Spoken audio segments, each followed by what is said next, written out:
Terjemah Suluk Linglung. Sunan Kalijaga berhasrat besar mencari ilmu yang menjadi pegangan para nabi dan wali, ibaratnya kumbang ingin mengisap madu, sari kembang.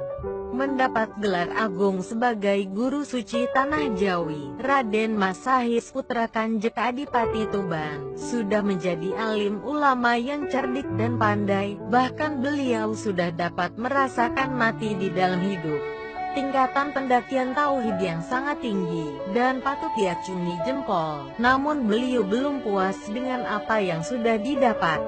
Dia memiliki himatul aliyah atau cita-cita yang tinggi, yaitu bertujuan ingin memperoleh petunjuk dari seseorang yang sudah menemukan hakikat kehidupan, yang nantinya dapat mengantarkannya agar mendapat petunjuk yang dipegang para nabi wali atau imam hidayah. Tekadnya semakin membaja, menyebabkan dia melakukan perjalanan hidup yang tidak mempedulikan dampak atau akibat apapun yang akan terjadi. Nafsunya menuntut ilmu semakin membara, tak peduli samudra api menghadang. Bukankah Rasulullah pernah bersabda, tuntutlah ilmu biarpun harus menyeberang samudra api. Linglang linglung. Raden Mas Sahid hatinya bimbang dan pikirannya bingung. Siapa yang tidak bingung? Segala ilmu yang diketahui dan dipahami diamalkan dengan penuh pengabdian kepada Allah, namun ia merasa selalu tergoda oleh nafsunya, dan merasa tidak mampu mengatasinya. Berbagai upaya ditempuh agar akhir hidupnya nanti mampu mengatasi nafsunya, jangan sampai terlanjur-terlantur, hanya puas makan dan tidur. Namun tetap saja dirinya merasa hatinya kalah perang dengan nafsunya. Akhirnya beliau pasrah kepada Allah, tempat berserah diri. Linglang linglung. Raden Mas Sahid memohon kepada Allah Tuhan yang terpilih, semoga dibukakan oleh Tuhan pembuat nyawa agar istiqomah hatinya, sesuai dengan kehendak hatinya, jalan menuju sembah dan puji. Dan tiada putus-putusnya ia berdoa, biarpun terselip kekhawatiran dosa dan kehilafan yang pernah dilakukannya saat muda, mungkin tak termaafkan oleh Gusti Allah. Sekian lama ia berdoa, namun tak ada tanda-tanda terkabulnya doa. Akhirnya ia mawas diri, mengapa indikasi yang ditunggu-tunggu belum juga datang? Apakah caranya beribadah dan bersyukur yang salah? Apakah yang dilakukan selama ini acak-acakan tanpa dasar ilmu yakin? Linglang linglung. Akhirnya Raden Mas Sahid diam, tak mau berdoa lagi. Beliau menyendiri dan menjauhi urusan duniawi. Uzlah. Buak dari laku ini, dirasanya masih saja ada gejolak batin, saling bertengkar dua surat dalam batinnya sendiri, bisikan malaikat dan bisikan setan. Pertentangan suaranya tidak lantang sebagaimana layaknya orang bertengkar, tapi pertengkaran hebat itu tidak kunjung berhenti. Bukankah bisikan baik dan buruk saling merebut kemenangan? Apa sih yang diperebutkan? Padahal tidak ada yang diperebutkan. Perang batin ini, kalau diibaratkan seperti perebutan pemerintah Ngastina oleh Kurawa dan Pandawa yang masih termasuk keluarga sendiri atau darah daging sendiri. Linglang linglung.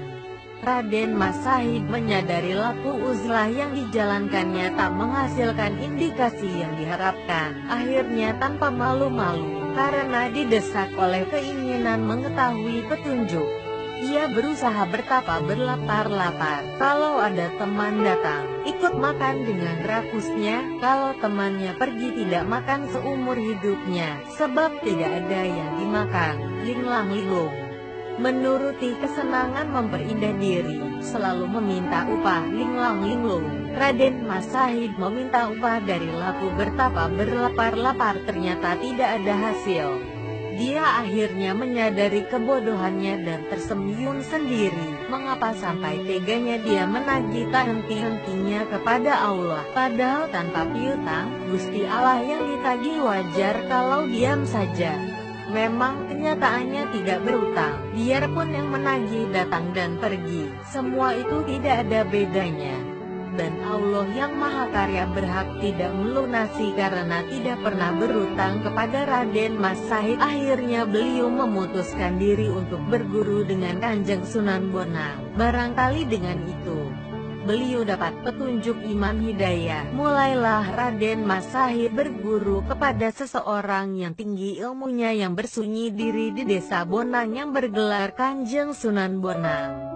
Beliau mohon kepada Kanjeng Sunan Bonang untuk ditunjukkan fakta kehidupan.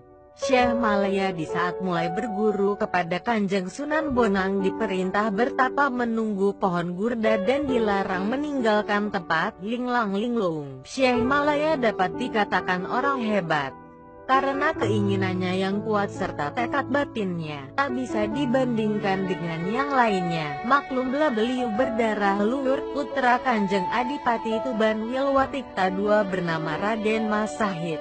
Waktu tua bergelar Sunan Kalijaga, rupanya sudah terlebih dahulu mendapat anugerah kasih sayang Gusti Allah Pencipta nyawa yang sudah menjadi kemuliaan Tuhan yang terpilih. Timbul dari kasih sayang Allah Mahabatullah, rindu kasih sayang. Syekh Malaya berguru menuntut ilmu sudah cukup lama, namun merasa belum dapat manfaat. Rasanya cuma penderitaan yang didapat, sebab disuruh memperbanyak bertapa oleh Kanjeng Sunan Bonang. Diperintah menunggui pohon gurda yang berada di tengah hutan belantara dan tidak bisa meninggalkan tempat. Sudah dilaksanakan selama setahun. Laku tapa yang kedua disuruh ngaluar, yaitu ditanam di tengah hutan. Setelah setahun kemudian dibongkar oleh Kanjeng Sunan Bonang, kemudian diperintahkan pindah tafakur berzikir di tepi sungai. Nantinya beralih menjadi nama sebutannya Kalijaga, sama dengan menjaga sungai selama setahun dan tidak bisa tidur atau makan. Lalu ditinggal ke Mekah oleh Kanjeng Sunan Bonang. Nyatanya sudah genap setahun. Syekh Malaya ditengok, ditemukan masih tafakur saja. Kanjeng Sunan Bonang bersabda, "Wahai siswaku, sudahilah tarak beratamu. Kamu mulai sekarang sudah menjadi wali dan bergelar Sunan Kalijaga. Kamu diangkat sebagai wali 9 penutup, maksudnya melengkapi wali sanga atau wali 9 yang saat itu jumlah kurang 1 wali. Tugasmu ikut menyiarkan agama Islam dan perbaikilah ketidakaturan yang ada. Agama itu tata krama, kesopanan untuk kemuliaan Tuhan yang Maha Mengetahui. Kau harus berpegang pada syariat Islam serta segala ketentuan iman hidayah. Hidayah itu dari Gusti Allah yang Maha Agung, yang sangat besar kanugrahannya menumbuhkan kekuatan luar biasa dan keberanian, serta meliputi segala kebutuhan perang. Yang demikian itu tidak lain adalah anugerah yang besar, paling utama dari segala yang utama. Prioritas ibarat bayi. Siapapun ingin memelihara yang memadai bayi, menguasai pula terhadap dirimu, tetapi kamu tak punya hak menentukan, karena kau ini juga yang menentukan Gusti Allah yang Maha Agung. Karena itu mantapkanlah hatimu dalam pasrah diri padanya." Syekh Malaya berkata lemah lembut kepada Kanjeng Sunan Bonang, "Sungguh hamba sangat berterima kasih, semua saran akan kami junjung tinggi. Tapi hamba memohon pada guru, mohon agar sekalian dijelaskan tentang maksud sebenarnya dari sukma luhur atau ruh yang berderajat tinggi, yang sering disebut iman hidayah. Hamba harus mantap berserah diri kepada Gusti Allah. Bagaimanakah cara melaksanakan dengan sebenar-benarnya? Hamba mohon penjelasan yang sejelas-jelasnya. Kalau hanya sekedar ucapan semata hamba pun mampu mengucapkannya. Hamba takut kalau menemukan kesalahan dalam berserah diri, karena menjadikan hamba ibarat asap belaka, tanpa guna menjalankan semua yang kukerjakan." Kanjeng Sunan Bonang menjawab lembut, "Syekh Malaya, benar ucapanmu. Pada saat bertapa kau bertemu denganku. Yang dimaksud berserah diri ialah selalu ingat perilaku atau pekerjaan, seperti ketika awal mula diciptakan. Bukankah itu sama halnya seperti asap? Itu tadi seperti hidayah warning atau petunjuk yang jernih, mirip dengan iman hidayah. Apakah itu nampak dengan sebenarnya? Namun ketahuilah, semua tidak dapat diduga sebelumnya memiliki kepandaian untuk meraihnya. Kejelasan tentang hidayah hanya deskripsi yang saya percayai. Karena keterangan itu berasal dari sabda Gusti Allah, mengatakan Kanjeng Sunan Kalijaga, Bapak Guru yang bijaksana, hamba mohon dijelaskan, apakah maksudnya ada nama tanpa sifat, ada sifat anonim? Saya mohon petunjuk, tinggal itu yang saya tanyakan yang terakhir kali ini saja. Kanjeng Sunan Bonang bersabda lemah lembut, kalau kamu ingin deskripsi yang jelas tuntas, matikanlah dirimu sendiri. Belajarlah kamu tentang mati, selagi kau masih hidup. Caranya bersepi dirilah kamu ke hutan rimba, dan jangan sampai ketahuan manusia. Sudah habis segala penjelasan yang disampaikan, Kanjeng Sunan Bonang segera meninggalkan tempat. Dari hadapan Sunan Kalijaga, timur laut arah langkah yang dituju. Kira-kira baru beberapa langkah berlalu, Syekh Malaya ikut meninggalkan tempat itu, masuk ke hutan belantara. Raden Mas Sahib menjalankan laku kijang, berbaur dengan kijang menjangan. Segala gerak laku kijang ditirunya, kecuali bila ingin tidur. Ia mengikuti cara tidur berbalik, tidak seperti tidurnya kijang. Kalau pergi mencari makan mengikuti seperti caranya anak kijang. Bila ada manusia yang mengetahui, para kijang berlari tunggal langgang. Sunan Kalijaga juga ikut berlari kencang, jangan sampai ketahuan manusia. Larinya dengan merangkak, seperti larinya kijang. Pontang-panting jangan sampai ketinggalan, mengikuti sepak terjang kijang. Sebenarnya sudah cukup setahun, Syekh Malaya menjalani laku kijang, bahkan melebihi yang telah ditetapkan. Ketika itu Kanjeng Sunan Bonang berarti sholat ke Mekah, dalam sekejap mata sudah sampai. Setelah sholat segera datang kembali. Kanjeng Sunan Bonang menuju hutan untuk memberitahu Syekh Malaya bahwa laku kijangnya telah selesai. Sesampai di dalam hutan ia melihat kijang sama berlari, sedang anaknya sempoyongan mengikuti. Sunan Bonang ingat dalam hati, kalau wali Syekh Malaya terjadi seperti anak kijang, segera ia mendekati gerombolan kijang, barangkali bisa ditemukan Syekh Malaya. Syekh Malaya yang kebetulan sedang terjadi meniru kijang tahu akan didekati gurunya.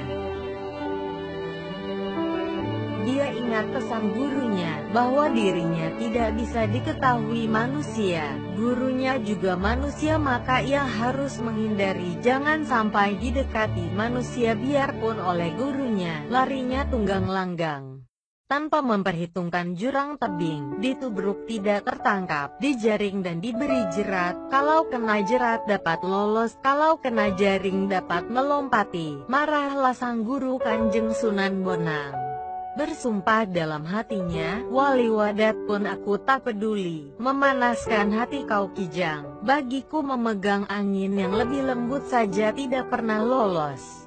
Yang kasar akan lebih mudah ditangkap, mustahil akan gagal. Kalau tidak berhasil sekali ini, lebih baik aku tidak usah menjadi manusia. Lebih cepat kalau jadi binatang saja.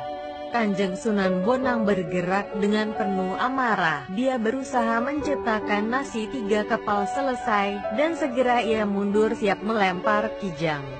Pupuh Durma, Kanjeng Sunan Bonang segera menerobos ke dalam hutan yang lebih lebat dan sulit dilewati. Setelah benar-benar menemukan yang sedang laku kijang, tengah berlari, segera dilemparnya dengan nasi 1 kepal, tepat mengenai punggungnya. Syekh Malaya agak lambat larinya terkena lemparan nasi sekepal, lalu lemparan yang kedua, mengenai lambungnya.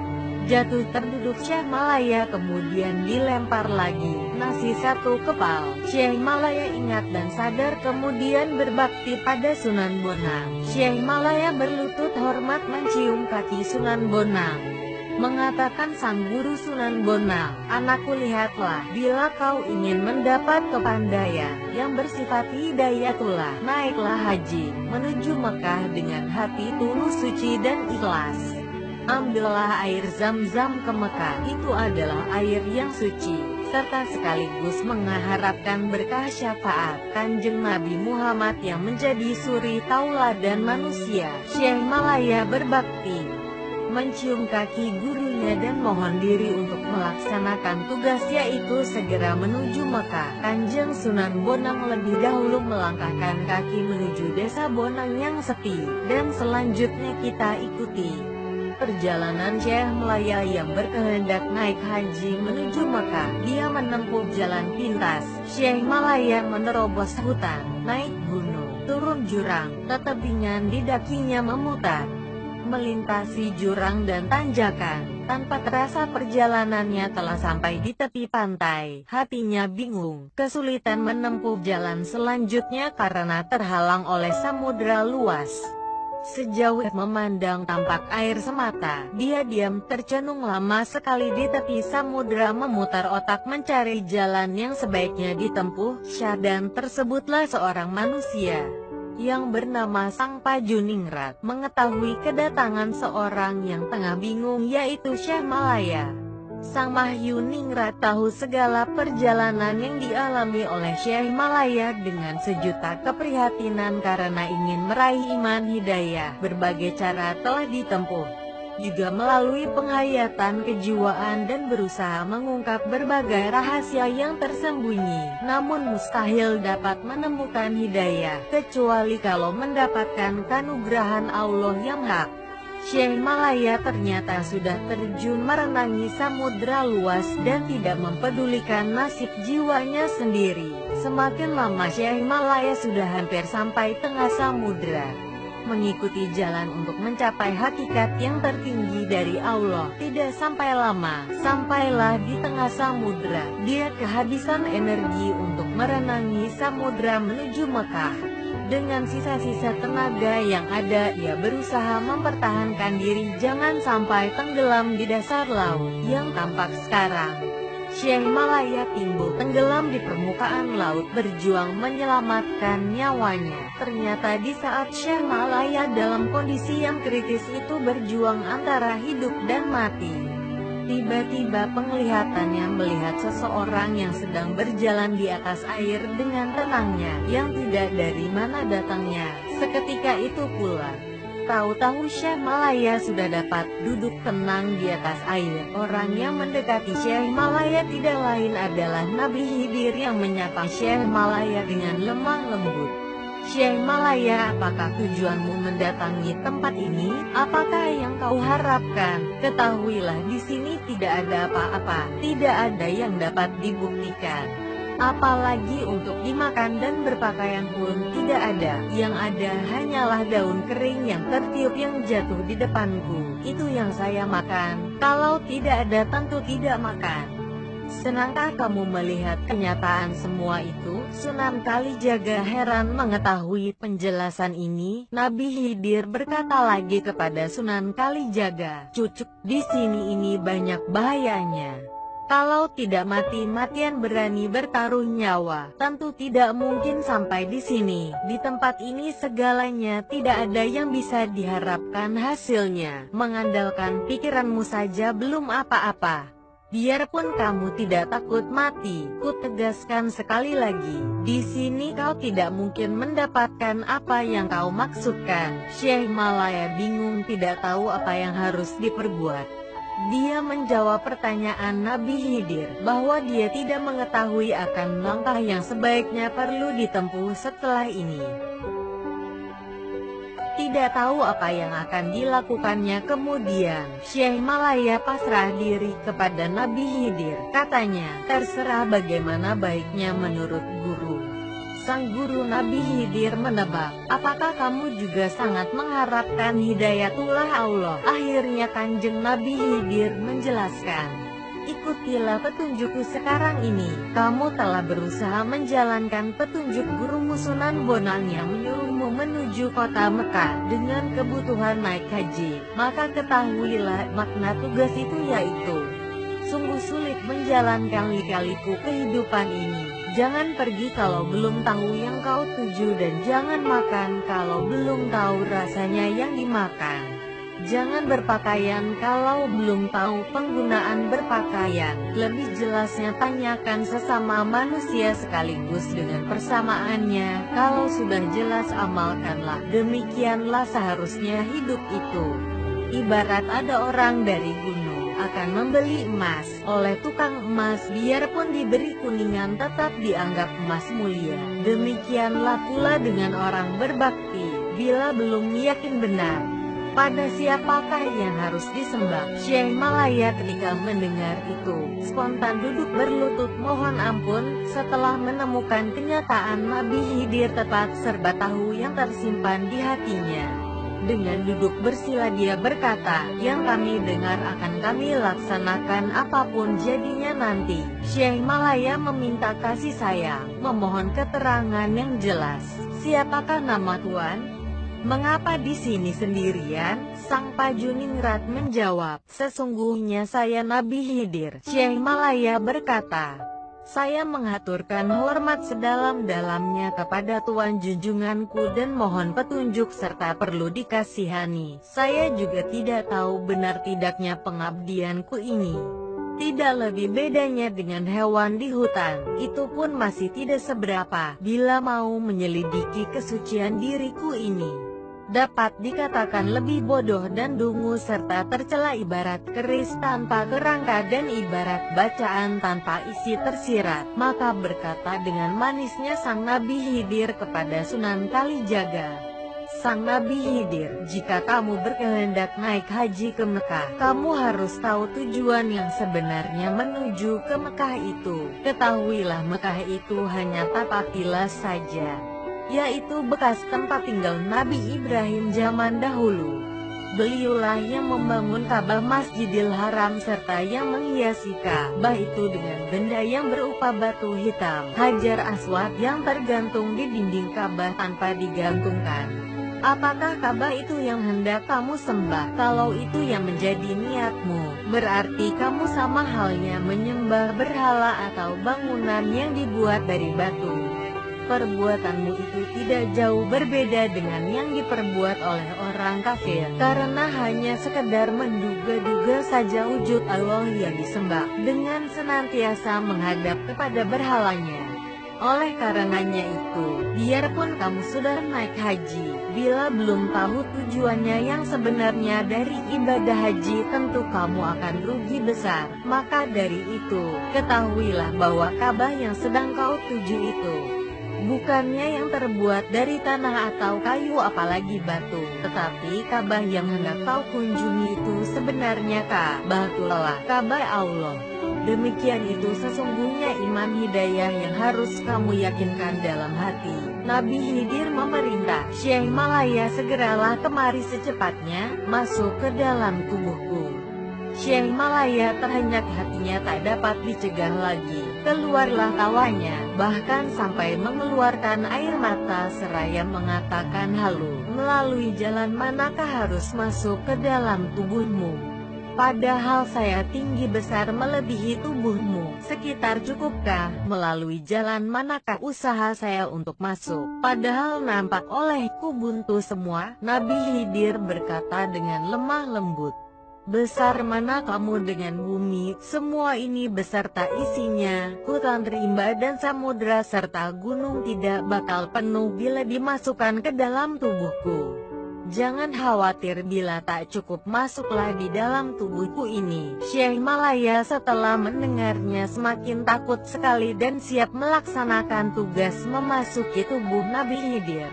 Namun bingung tak tahu cara melaksanakannya. Menolehlah Nabi Khidir, ini jalan di telingaku ini. Syekh Malaya masuk dengan cepat melalui telinga Nabi Khidir. Sesampainya di dalam tubuh Nabi Khidir, Syekh Malaya melihat samudera luas tiada bertepi sejauh mata memandang. Semakin diamati semakin jauh tampaknya. Nabi Khidir bertanya keras-keras, hai, apa yang kamu lihat? Syekh Malaya segera menjawab, angkasa raya yang kuamati kosong melompong jauh, tidak terlihat apa-apa. Kemana kakiku melangkah? Tidak tahu arah utara, selatan, barat, ke timur pun tidak kami kenal lagi. Bawah dan atas serta muka belakang tidak mampu saya bedakan. Bahkan semakin membingungkanku. Nabi Khidir berkata lembut, usahakan jangan sampai bingung hatimu. Tiba-tiba Syekh Malaya melihat suasana terang benderang. Di hadapannya nampak Nabi Khidir. Syekh Malaya melihat Nabi Khidir melayang di udara terlihat memancarkan cahaya gemerlapan. Saat itu Syekh Malaya melihat arah utara, selatan, barat dan timur sudah terlihat jelas. Atas serta bawah juga sudah terlihat dan mampu matahari. Tenang rasanya sebab melihat Nabi Khidir, rasanya berada di alam yang lain dari yang lain. Nabi Khidir berkata lembut, jangan berjalan hanya sekedar berjalan. Lihatlah dengan sungguh-sungguh apa yang terlihat olehmu. Syekh Malaya menjawab, ada warna 4 macam yang nampak padaku, semua itu sudah tidak terlihat lagi. Hanya 4 macam yang kuingat, yaitu hitam, merah, kuning, dan putih. Berkata Nabi Khidir, yang pertama kau lihat cahaya mencorong tapi tidak tahu namanya, ketahuilah itu adalah pancamaya, yang sebenarnya ada di dalam dirimu sendiri yang mengatur dirimu. Pancamaya yang indah itu disebut mukasyafah. Bila mana kamu mampu membimbing dirimu ke dalam sifat terpuji, yaitu sifat yang asli, maka dari itu jangan asal bertindak, selidikilah semua bentuk, jangan sampai tertipu nafsu, usahakan semaksimal mungkin agar hatimu menempati sifat asli. Perhatikan terus hatimu itu, supaya tetap dalam jati diri. Tentramlah hati Syekh Malaya. Setelah mengerti itu semua dan baru mantap rasa hatinya serta gembira, Nabi Khidir melanjutkan penjelasannya. Adapun yang kuning, merah, hitam serta putih itu adalah penghalangnya, sebab isinya dunia ini sudah lengkap, yaitu terbagi ke dalam 3 golongan. Semuanya adalah penghalang tingkah laku.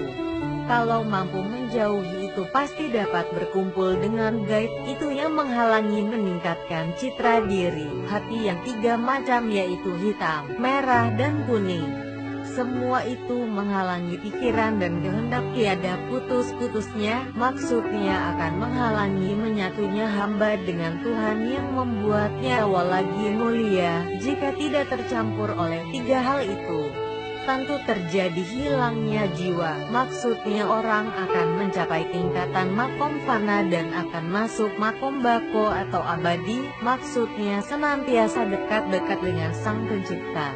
Namun yang perlu diperhatikan dan diingat dengan seksama, bahwa penghalang yang ada dalam di hati, memiliki kelebihan yang perlu kamu ketahui dan sekaligus sumber inti kekuatannya. Yang hitam lebih perkasa, pekerjaannya marah, mudah sakit hati, angkara murka secara membabi buta. Itulah hati yang menghalangi, menutup kepada kebajikan. Sedangkan yang berwarna merah, ikut menunjukkan nafsu yang tidak baik. Segala keinginan nafsu keluar dari si merah, mudah emosi dalam mencapai tujuan, sampai menutup ke hati yang sudah jernih, tenang menuju akhir hidup yang baik, husnul khatimah. Adapun yang berwarna kuning, kemampuannya menghalangi segala hal, pikiran yang baik maupun pekerjaan yang baik. Hati kuninglah yang menghalangi timbulnya pikiran yang baik, hanya membuat kerusakan, menelantarkan ke jurang kehancuran. Sedangkan yang putih itulah yang sebenarnya membuat hati tenang serta suci. Tanpa ini itu, pahlawan dalam kedamaian. Nabi Khidir memberi kesempatan bagi Syekh Malaya untuk merenungkan penjelasannya tadi. Selanjutnya beliau berkata, hanya itulah yang bisa dirasakan manusia akan kesaksiannya. Sesungguhnya yang terwujud adanya hanya menerima anugerah semata-mata, dan hanya itulah yang dapat dilaksanakan. Kalau kamu tetap berusaha agar abadi berkumpulnya diri dekat Tuhan, maka senantiasalah menghadapi 3 musuh yang sangat kejam, besar dan tinggi hati, bohong. Ketiga musuhmu saling kerjasama, padahal si putih tanpa teman, hanya sendirian saja, makanya sering terkalahkan. Kalau sekiranya dapat mengatasi segala kesulitan yang timbul dari 3 arah itu, maka terjadilah asosiasi erat melekat. Tanpa berpedoman itu semua tidak akan terjadi persatuan erat antara manusia dan penciptanya. Syekh Malaya sudah memahaminya. Dengan semangat mulai berusaha disertai tekad membaca demi mendapatkan pedoman akhir kehidupan, demi kesempurnaan dekatnya dengan Allah SWT. Nabi Khidir kembali melanjutkan wejangannya. Setelah hilang 4 macam warna, ada hal lain lagi, nyala 18 warnanya. Syekh Malaya berkata, apakah namanya? Nyala 18 warnanya. Apakah namanya? Nyala 18 warnanya. Apakah yang dimaksud sebenarnya? Nyalanya semakin nyata, ada yang tampak berubah-ubah warna, menyambar-nyambar, ada yang seperti permata yang berkilau tajam sinarnya. Sang Nabi Khidir berpesan, nah, itulah sesungguhnya tunggal. Pada dirimu sendiri sudah tercakup makna di dalamnya, rahasianya ada pada dirimu juga, serta seluruh isi bumi tergambar pada tubuhmu dan juga seluruh alam semesta. Dunia kecil tidak jauh berbeda, singkatnya, utara, barat, selatan, timur, atas serta bawah, juga warna hitam, merah, kuning dan putih. Itulah isi kehidupan dunia. Di dunia kecil dan alam semesta, dapat dikatakan semua isinya, kalau ditimbang dengan yang ada dalam dirimu ini. Kalau hilang warna yang ada, dunia terlihat kosong, kesulitannya tidak ada. Dikumpulkan ke wujud rupa yang satu, tidak lelaki tidak pula perempuan, sama pula dengan bentuk yang ada ini, yang bila dilihat bervariasi putih. Camkanlah dengan cermat semua itu. Syekh Malaya mengamati yang seperti cahaya berganti-ganti kuning, cahayanya terang benderang memancar pelangi. Apakah itu yang dimaksudkan wujud dari zat yang dicari dan didambakan, yang merupakan hakikat wujud sejati? Khidir menjawab dengan lemah lembut, itu bukan yang kau dambakan, yang dapat menguasai segala keadaan. Yang kamu dambakan tidak dapat kamu lihat, tidak ada bentuk apalagi berwarna, tidak berwujud garis, tidak dapat ditangkap mata, juga tidak bertempat tinggal, hanya dapat dirasakan oleh orang yang awas mata hatinya, hanya berupa syuting-syuting, simbol yang memenuhi jagat raya, dipegang tidak dapat. Bila itu yang kamu lihat, yang nampak seperti bervariasi putih, yang terang benderang sinarnya, memancarkan sinar yang menyala-nyala, sang permana, itulah sebutannya. Hidupnya ada pada dirimu. Permana itu menyatu pada dirimu sendiri, tapi tidak merasakan suka dan duka. Tempat tinggalnya pada ragamu, tidak ikut suka dan duka, juga tidak ikut sakit dan menderita. Jika sang permana meninggalkan tempatnya, raga menjadi tak berdaya dan pastilah lemahlah seluruh badanmu. Sebab itulah letak kekuatannya, ikut merasakan kehidupan, yang mengerti rahasia di dunia, dan itulah yang sedang tentang pada dirimu. Seperti diibaratkan pula pada hewan yang tumbuh di sekitar raga, hidupnya karena adanya permana, dihidupi oleh nyawa yang memiliki kelebihan, mengusai seluruh tubuh. Permana itu bila mati ikut menanggung, namun bila telah hilang nyawanya, kemudian yang hidup hanya sukma atau nyawa yang ada. Kehilangan itulah yang didapatkan, kehidupan nyawalah yang sesungguhnya, yang sudah berlalu. Diibaratkan seperti rasanya pohon yang tidak berbuah, sang permana yang mengetahui dengan sadar. Sesungguhnya satu asal, menjawablah Syekh Malaya. Kalau begitu manakah warna bentuk sebenarnya? Nabi Khidir berkata, hal itu tidak dapat kamu pahami di dalam situasi nyata semata-mata. Tidak semudah itu untuk mendapatkannya. Syekh Malaya menyela pembicaraan. Saya mohon pelajaran lagi, sampai saya paham betul, sampai tuntas. Saya menyerahkan hidup dan mati, demi mengharapkan tujuan yang pasti, jangan sampai tanpa hasil.